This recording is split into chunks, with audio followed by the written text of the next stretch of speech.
முதல்ல நான் மரியாதைக்குரிய முன்னாள் ரயில்வே ஊழியரும் நிர்வாகியுமான குப்பன் அவர்களுக்கு எனது பாராட்டை நான் தெரிவித்துக் கொள்கிறேன். ஹீட் எக்ஸ்சேஞ்சர்ஸ் அப்படின்னு மிக நல்ல ஒரு ஆராய்ச்சி புத்தகத்தை ரயில்வே ஊழியர்களுக்கும் கல்வி பயிலுகின்ற மாணவர்களுக்கும் பொறியியல் மாணவர்களுக்கும் உதவி செய்கின்ற அளவிற்கு ஒரு நல்ல புத்தகத்தை 3 வால்யூம்களாக அவர் வெளியிட்டிருக்கிறார். அவருக்கு முதலில் எனது பாராட்டை தெரிவித்து, அதே போல இந்த நிகழ்ச்சியில் கலந்து கொண்ட சகோதரி சௌமியா அன்புமணி அவர்கள் இதற்கு முன்னால் அவர்கள் ரயில்வே துறையில் எந்த அளவிற்கு முன்னேற்றத்தை கொண்டு வந்தார்கள் என்பதை சொன்னார்கள். இன்று நானும் பெருமையாக சொல்ல முடியும், மரியாதைக்குரிய பாரத பிரதமர் மோடிஜி அவர்களின் தலைமையில் திரு அஸ்வினி வைஷ்ணவ் அவர்களின் மேற்பார்வையில் ரயில்வே அமைச்சராக மிகச் சிறப்பாக பணியாற்றி வருகிறார். மற்ற நாடுகளை விட ரயில்வே மற்ற ஆண்டுகளை விட ரயில்வே மிக அபரிதமான லாபத்தை ஈட்டி இருக்கிறது.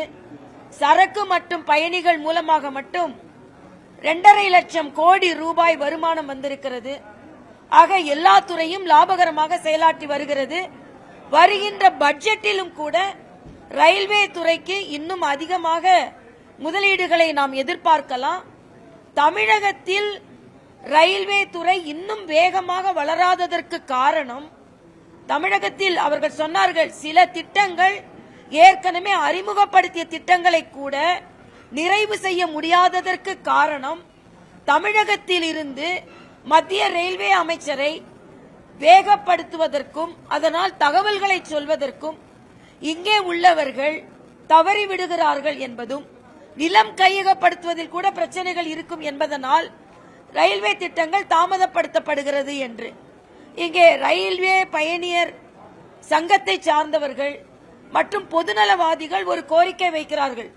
தமிழகத்திற்கு என்று கேரளாவில் ரயில்வே அமைச்சர் இருக்கிறார்கள், தமிழகத்தில் இன்று ரயில்வே அமைச்சர் வேண்டும். நான் விளையாட்டா சொன்னேன், தமிழகத்தில் ஜெயில அமைச்சர் இருந்தார், வெயில்ல வந்தவன அமைச்சர் ஆனார், ஆனா ரயிலுக்கு அமைச்சர் கிடையாது. அதனால உபயோகமாக எந்த திட்டத்தையும் தமிழக அரசு கொண்டு வராது. அதனால் அவர்கள் அந்த சங்கத்தை சார்ந்தவர்கள் கோரிக்கை வைப்பதை போல, மக்கள் கோரிக்கை வைப்பதை போல தமிழகத்தில் ஒரு ரயில் அமைச்சர் இருந்தால் இந்த திட்டங்களை வேகப்படுத்துவதற்கு உதவிகரமாக இருக்கும் என்பதும் எனது கருத்து. என்னை பொறுத்தமட்டில் இன்றைய காலகட்டத்தில் தமிழகத்தில் இன்னும் திட்டங்கள், ஒரு பொங்கல் பரிசு கொடுத்தா பல லட்சம் பேர் எங்களுக்கு அந்த பரிசு வேண்டாம் என்று சொல்லுகின்ற நிலை தமிழகத்தில் இருக்கிறது. இது மிகவும் கவலை அளிக்கக்கூடியது. ஏனென்றால் பொங்கல் பரிசாக 1000 ரூபாய் கொடுக்கும் போது, எதிர்கட்சியா இருக்கும் போது முதலமைச்சர் நான் 5000 கொடுப்பேன் 6000 கொடுப்பேன் சொல்லிட்டு இருந்தார்.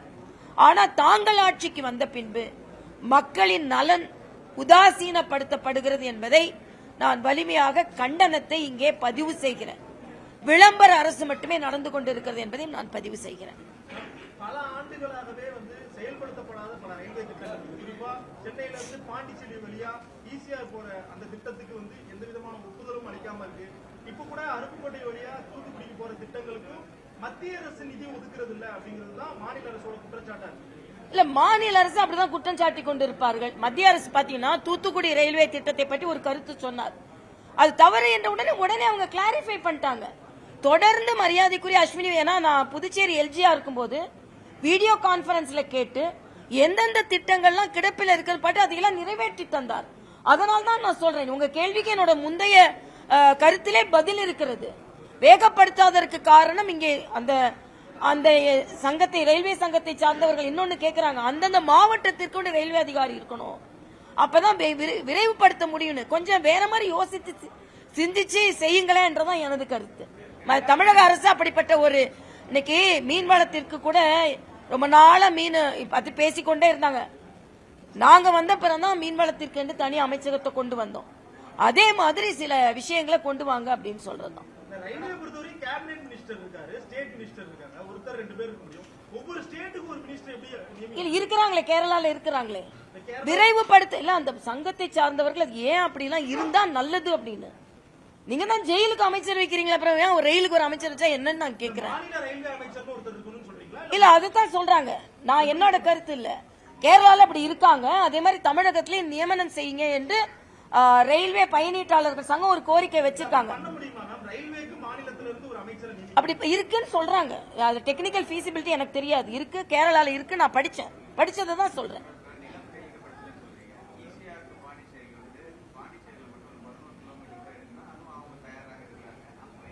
இல்ல, அது ஈசிஆர்ல வந்து அங்க மட்டும் இல்லையே, தமிழகத்தையும் சேர்ந்துல இணைக்குது. நாங்க ஏர்போர்ட்டுக்கே நாங்க நிலம் கேட்டோம், ஏர்போர்ட்ல தமிழகமும் சேர்ந்து வருது. அதனால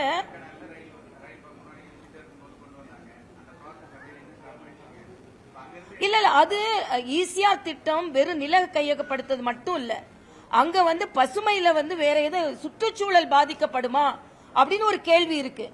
அந்த கடற்கரை ஓரமாக அந்த ஈசிஆர் ரோடுல ரயில்வே திட்டத்தை அமைத்தால் அங்கே பசுமை சூழலுக்கு பிரச்சனை வரும். ஏன்னா நாங்க இருந்ததுனால சொல்றேன், அந்த ஆராய்ச்சியில தான் தாமதப்படுத்தி தர. அதுக்கு கிளியரன்ஸ் கிடைச்சதுன்னா நிச்சயமா அது கொண்டு வர. அது இப்ப உள்ள நிர்வாகத்தை கேட்கணும். ஏன்னா அங்க இருந்து வந்து 1 இயர் ஆயிடுச்சு. அமித்ஷா அடிக்கல் நாட்டி பேர் மட்டும் தான் வச்சாரு, சோறு வைக்கவில்லை அப்படிங்கிற மாதிரி நிதியமைச்சர் குற்றச்சாட்டு வச்சிருக்காரு. அதாவது 26,000 கோடியை வந்து தமிழ்நாடு அரசு மட்டும் சொந்த நிதியில செலவு பண்ணிருக்காங்க.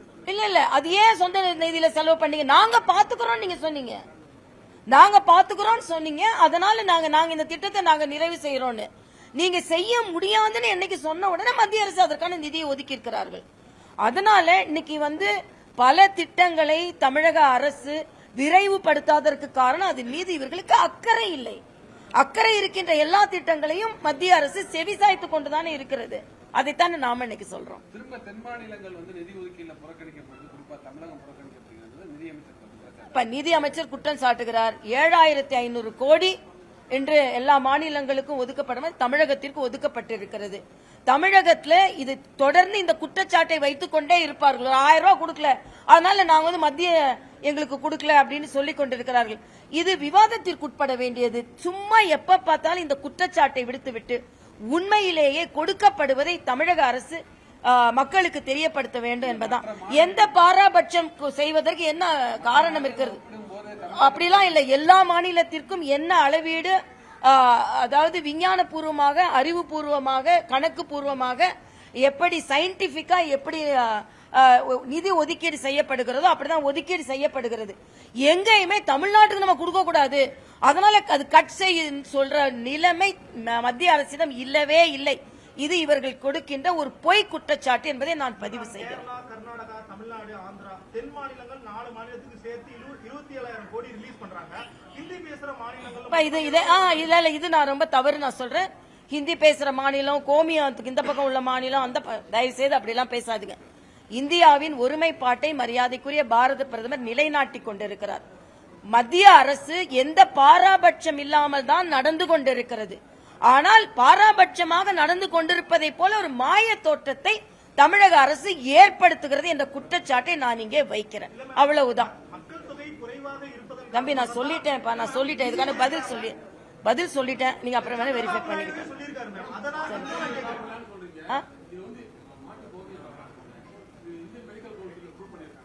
அதாவதுப்பா, இது ஆயுர்வேதம், இது வந்து ஆயுஷ் இன்டகிரேட்டட் மெடிசன் இல்ல. ஒரு நிமிஷம், இன்டகிரேட்டட் மெடிசன் அது ஆராய்ச்சி பூர்வமாக கோமியத்திட்ட மைக்ரோ ஆர்கானிசத்தை பிரிவென்ட் பண்ற கேரக்டர் இருக்குன்னு கண்டுபிடிச்சிருக்காங்க. அதனாலதான் வீட்டுக்கு முன்னால தெளிப்பாங்க, அது வீட்டுக்கு முன்னால தெளிப்பாங்க.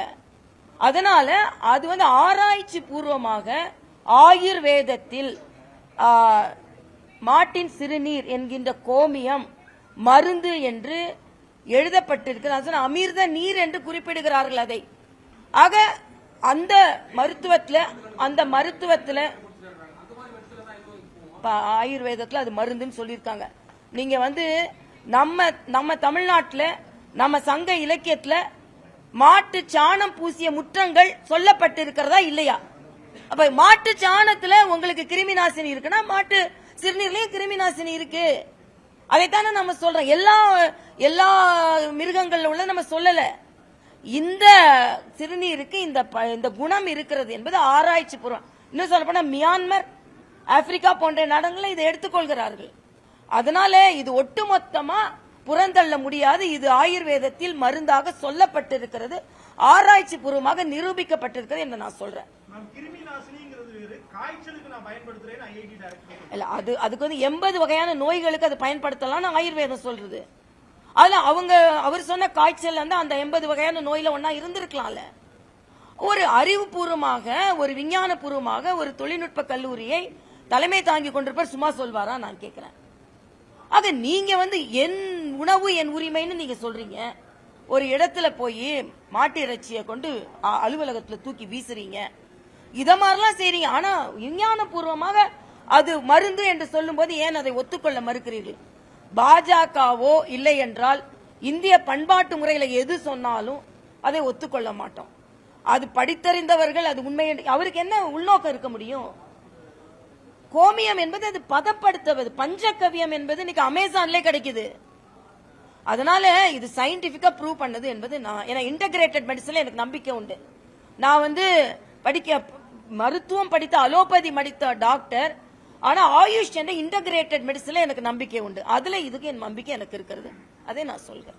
நேற்று நடிகர் விஜய் வந்து பரந்தூர் சென்று அங்க கூடிய மக்களை சந்திச்சிருக்காரு. விமான நிலையத்தை வந்து கடுமையான பதிவு பண்ணிருக்காரு. வேற இடத்துல வந்து விமான நிலையத்தை கொண்டு போகணும்னு சொல்லியிருக்காரு. எப்ப சொல்றாரு? 910 நாட்கள் மக்கள் போராடுறாங்களாம். 910வது நாள் இவர் போறாராம். பரந்தூருக்கு பறந்து போனாரா நான் கேட்கிறேன். மறந்து போனாரா? இதுவரைக்கும் மறந்து போன பரந்தூருக்கு திடீரென்று பறந்து போனார்னா என்ன அர்த்தம்? சினிமால நடிக்கும் போது பரந்தூர்ல நம்ம காதுலே விழாது. டேக் மட்டும்தான் போகும். இப்ப டேக் ஆஃப் ஆகணும். சினிமால நடிக்கும் போது டேக் மட்டும்தான் கேட்கும். பரந்தூர்ல மக்கள் ஓலம் போட்டுட்டு இருப்பாங்க. அப்பெல்லாம் கேட்கவே கேட்காது. அங்க முடிச்சிட்டு இங்க டேக் ஆஃப் ஆகணும்னு இங்க ஒரு டேக் ஆஃபுக்காக அங்க போயிட வேண்டியது. என்னப்பா இது?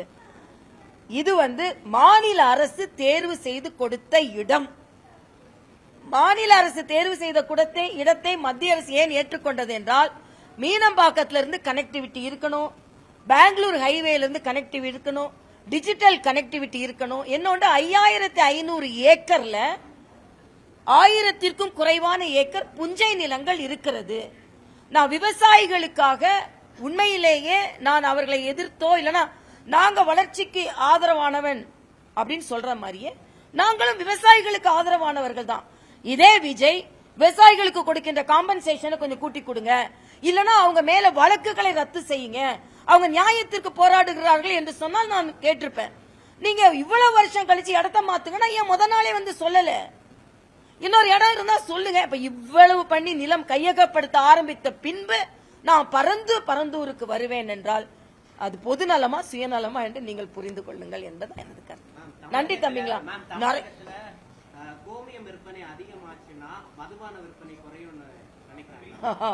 ஒருவேளை அப்படி நினைக்கிறாங்களோ என்னமோ. கோமியம் ஒன்னும் டாஸ்மாக் கூட கெட்டது இல்லைன்னு நான் நினைக்கிறேன். கோமியத்தை குடிக்க ஆரம்பிச்சான். அதனால டாஸ்மாகை பத்தி கவலைப்பட்டுக் கொண்டு இருக்கிறார்கள் என்று நினைக்கிறேன். நன்றி தம்பிங்களா, ரொம்ப நன்றி உங்களை எல்லாம் பார்த்து.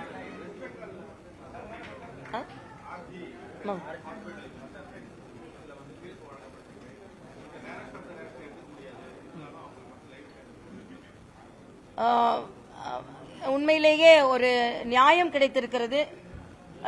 தாமதப்பட்ட நீதி தடுக்கப்பட்ட நீதினு சொல்வாங்க. இதுல கொஞ்சம் சீக்கிரமாகவே தீர்ப்பு சொல்லப்பட்டிருக்கிறது. அதற்கு மக்கள் போராட்டம் ஒரு காரணம்.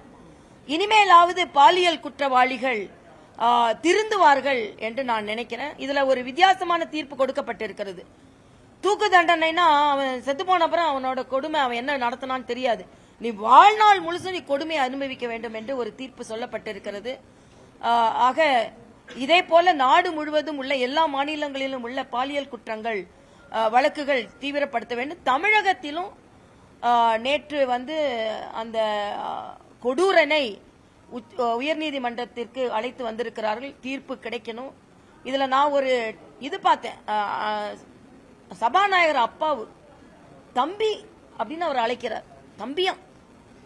ஆக இதை மாதிரி அரசியல் தலையீடெல்லாம் இல்லாம தீர்ப்பு வர வேண்டும் என்று நாங்கள் நினைக்கிறோம்.